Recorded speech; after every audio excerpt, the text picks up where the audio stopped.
had begun looking at the behavior of an electron as it passes through the solid, and we wanted to understand how the motion of the electron occurs inside this solid, which will give us an understanding of the conductivity of the solid. And for that purpose, Drude had come out with his Drude model,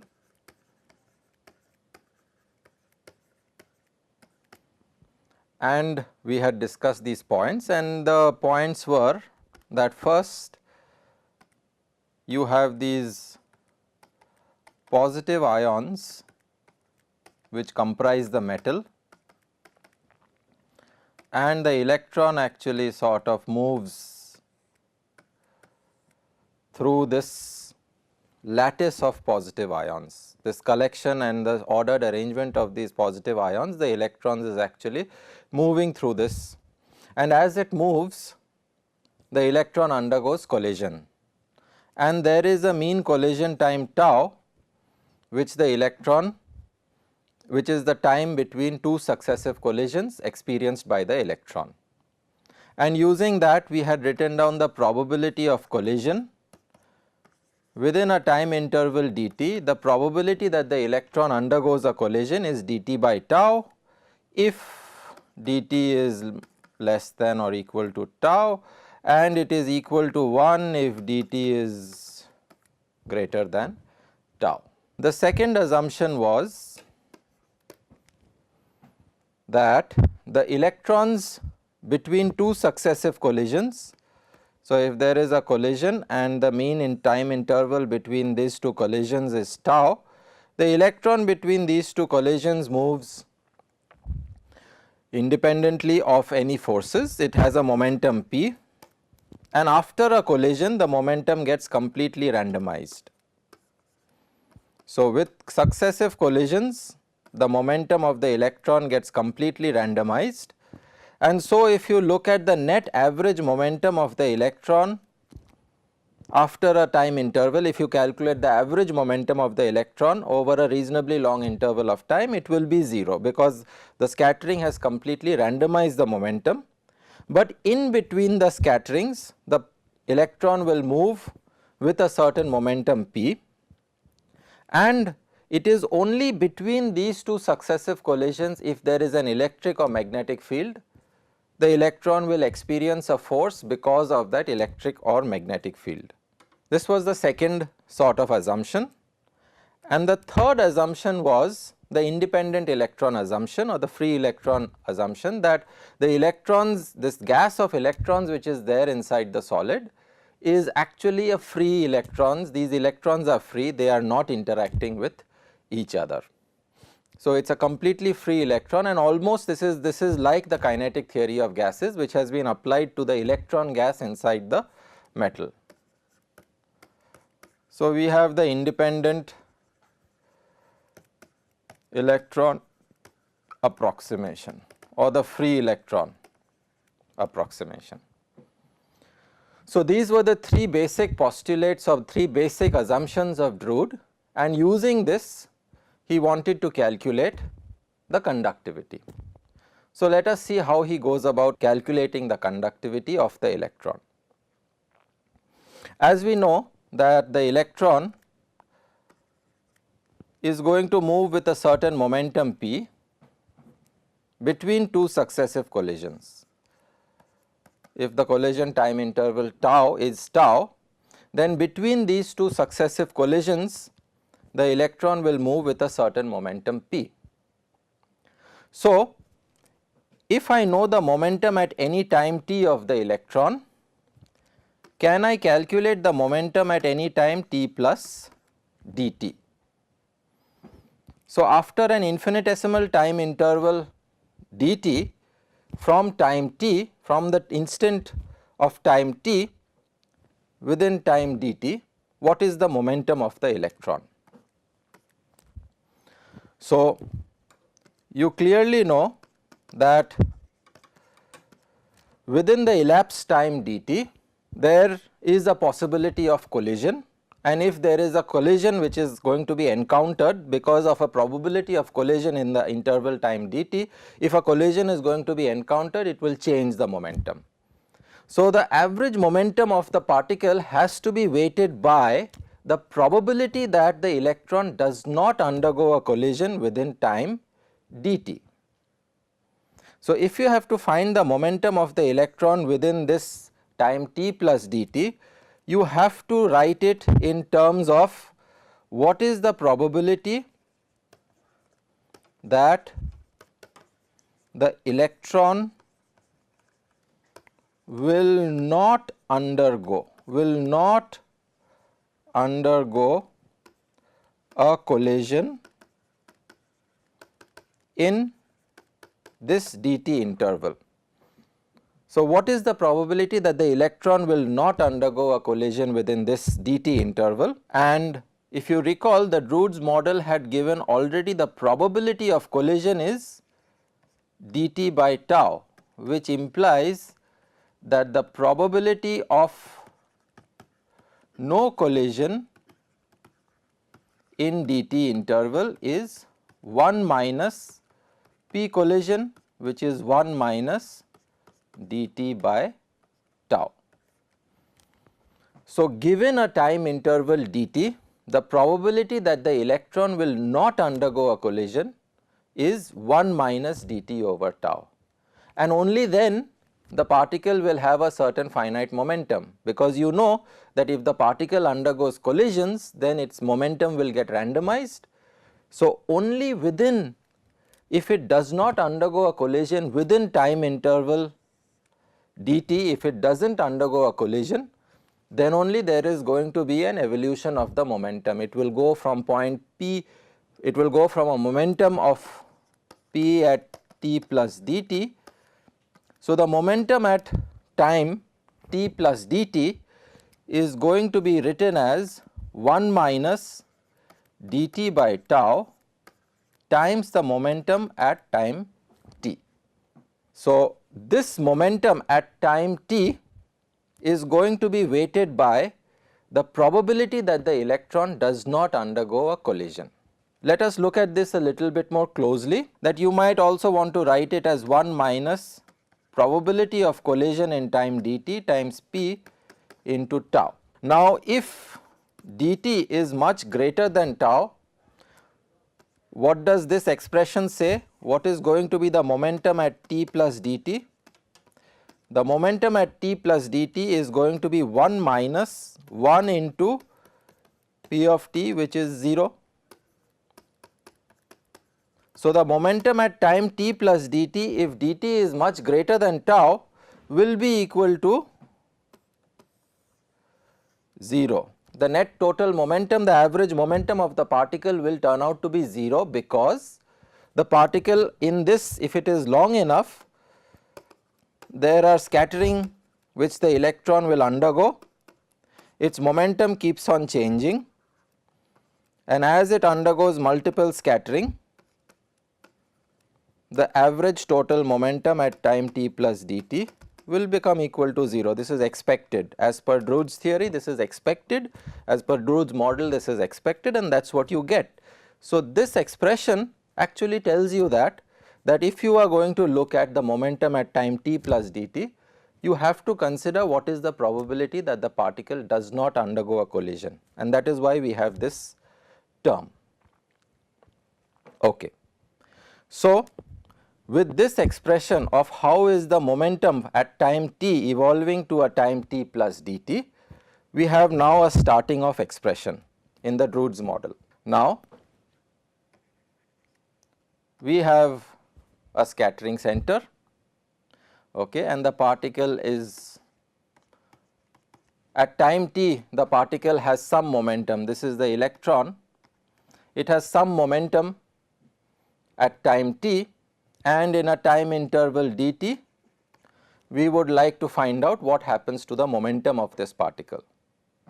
And what is the Drude's second postulate says? The second postulate says that if you are looking at this process within the time interval tau, namely before a scattering occurs of the particle, then this electron will be susceptible to the effects of electric and magnetic field.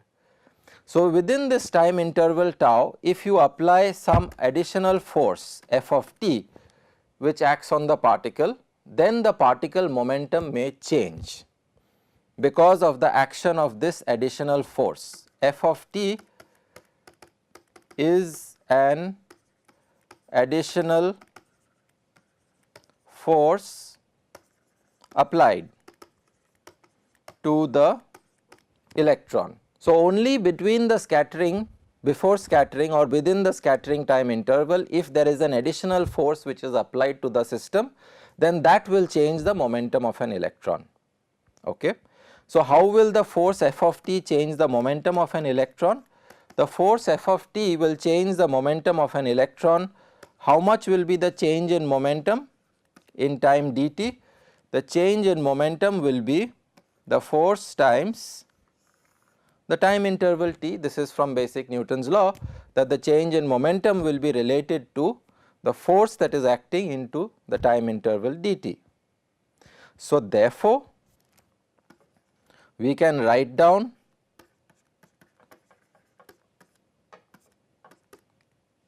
for dt less than tau, if you are looking at a time interval which is less than tau before successive collisions occur, if you are looking at it within this time interval, you can write the momentum of the particle in the presence of an external force F of t as 1 minus dt by tau into the momentum of the electron at time t plus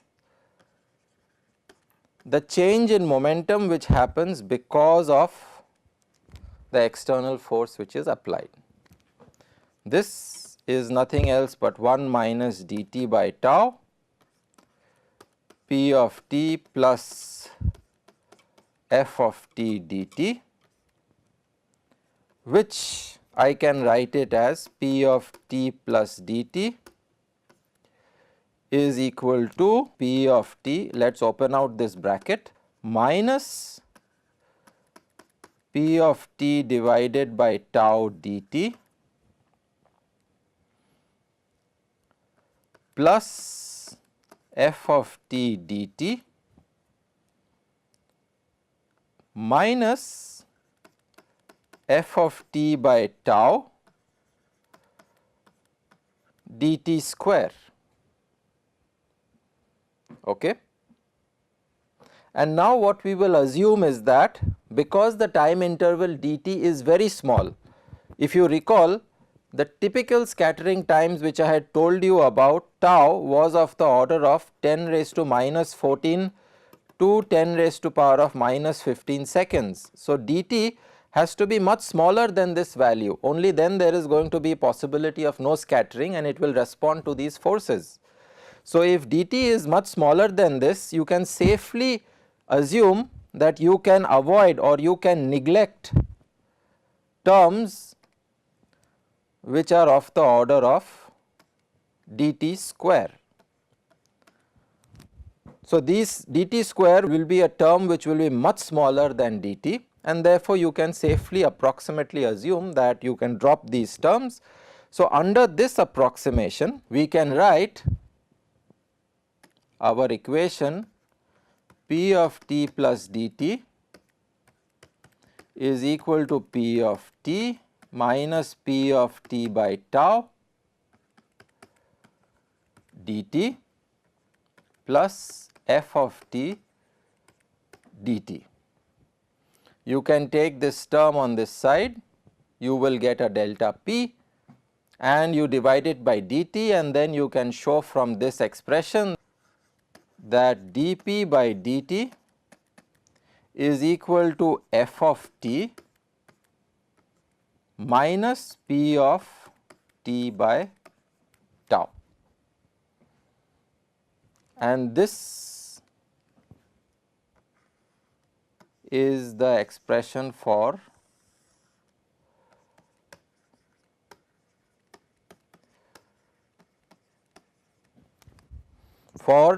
changing the momentum of the particle when it is acted upon by a force F.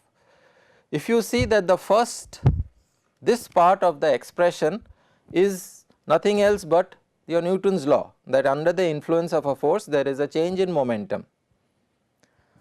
And what is this additional term? This additional term is coming because of the scattering, and you can see that it is coming with a negative sign. And you are also aware of these type of expressions. So, this is again dimensions of a force. This term again have dimensions of force with a negative sign, and so what does it correspond to? This corresponds to a drag term. So, this is a drag term which is acting upon the particle or the electron which is moving. So, if you apply a force to the electron responds to that force, but over and above that there is a drag term which the force electron is feeling because of scattering. So, if you apply a force, the electron moves, but it is not a free motion. The movement is such that it experiences a drag, and the effect of that drag which is coming from collisions is p by tau. So, if we do not apply any external force, if f of t is 0, then you can see that this expression is dp by dt is equal to p of t by tau with a minus sign, and the solution for this is very well known. You are aware of this solution is whatever is the original momentum of the particle at t equal to 0, e raised to minus t by tau. So, if you give an initial momentum to the particle, what does this solution say? What happens to the momentum as a function of time? If you start with an initial momentum, then the momentum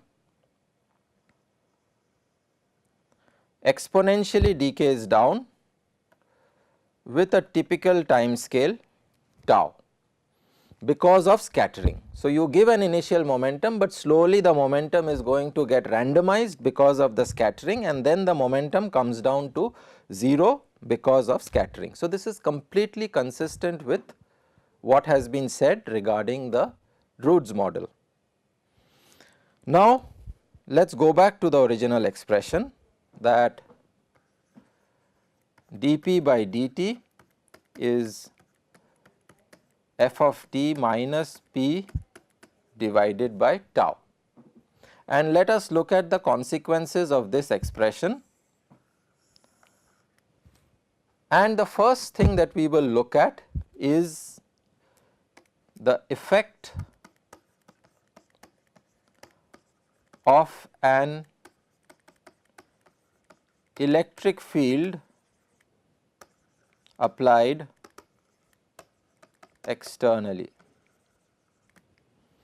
to the medium which is experienced by the electron. The electron experiences an electric field.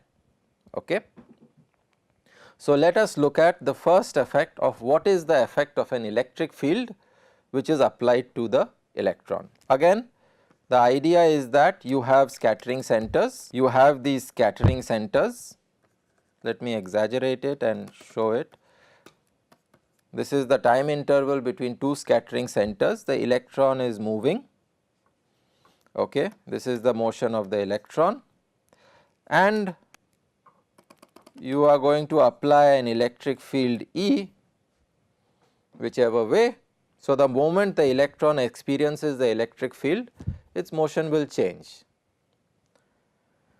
So, we will investigate this problem in more details using this equation. So, using the Drude's model and the assumptions of the Drude's model, we have derived an equation of motion of the electron which is moving through the metal, and the effect of collisions now, as we saw, turns up like a drag term. It comes up like a drag term of p over tau, which actually drags the motion, and there is an effect of force which is coming from the external force which is acting on the electron, and that is going to give rise to the net change in momentum of the electron. Using this, we are going to analyze the problem of when you apply an electric field or you apply a voltage across the sample, how does the medium respond to it, and we will look at the outcome of that. So, basically between two successive collisions, you have an electron which is moving, which experiences an electric field, and let us analyze this problem in the context of this equation of motion. Now, in this problem, the first thing that we can write down is what is the force experienced by the electron in this electric field. It is minus E times the electric field. The electric field is a static electric field. It is static, namely it is a DC electric field, and we will look at DC conductivity. When you apply a constant voltage, what happens to the metal? So, we are applying a constant electric field, the force is constant, it is minus E, which is the charge of the electron, into the electric field. So, let us substitute it into the equation of motion. The equation of motion of the electron is the rate of change of momentum of the electron is minus p by tau, which is the drag term, minus E times the electric field. This is a direct outcome of the equation of motion. Now, you have an electric field which is moving the electron. So, when an electron moves, it generates a current. So, as the motion of the electron occurs in the direction of the electric field, it will generate a current, and the current, as you know, your current density is proportional to the velocity of the electron, because J is equal to minus NE times V. So, it is proportional to the velocity of the electron. So, if you want a constant current, the velocity should be constant, then only you will get a constant current, because rest of it is all constant. So, the velocity should be independent of time. But how do you get an independent velocity if you want to get a constant current? You know that if you apply 1 volt across a metal which has, say, 1 ohm resistance, then you will get a current of 1 amperes through that metal. And the current is 1 amperes, it does not keep on changing with time, it is constant at 1 ampere. So, which means that the velocity of the electron becomes constant. How does it become constant? The velocity of the electron can become constant because there is a drag term. The drag term actually balances out the effect of the external force which is applied, and therefore, there is no rate of change of momentum. So, if you want to get what is the static properties of in the presence of a constant DC field or in the presence of a constant electric field, the system attains a constant momentum, or dP by dt is equal to 0, where the drag term balances the externally applied force, and from the above equation we can see that minus P by tau should be equal to E times the electric field, or P should be equal to minus E times the electric field into tau. This is a direct outcome of putting this equal to 0, and you will end up with this. So, the momentum of the electron acquires a constant value. This is a constant value. If your DC electric field is constant, then rest of the terms are constant. So, the electron is now moving with a constant velocity, and this tells you that the velocity of the electron is minus E tau by m times the electric field. And as I said that the current density is J is equal to minus NE times V. So, if you substitute this expression for the velocity into the expression for the current density, you will get your expression for your current density which has been set up in your sample because of the applied voltage. The amount of constant current that you start getting, or the constant current density, is nothing else but NE square by m into tau times the electric field.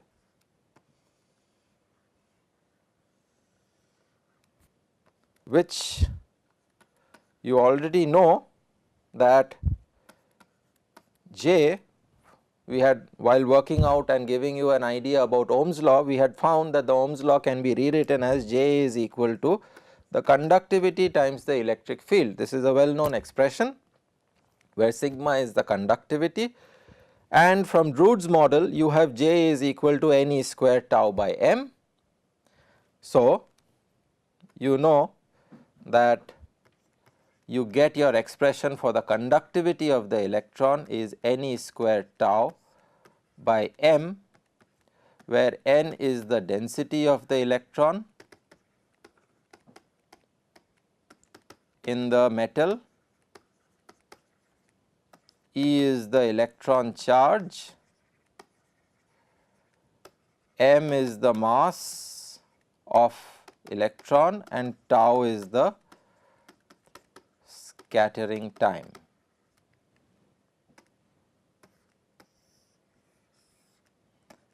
A natural outcome of this is your resistivity of the material is nothing else but 1 over conductivity is Ne square tau.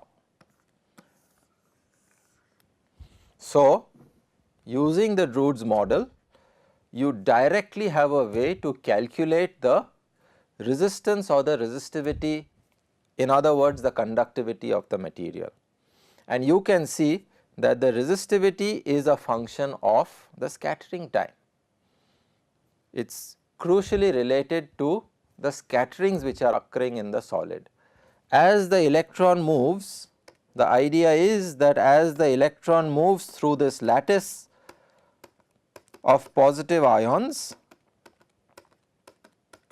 the electron is undergoing scattering, and as the electron undergoes a scattering, as it moves through this solid, it gains a resistance, because it is not allowed to move freely, it is dragged by the collisions, and the collisions lead to resistance.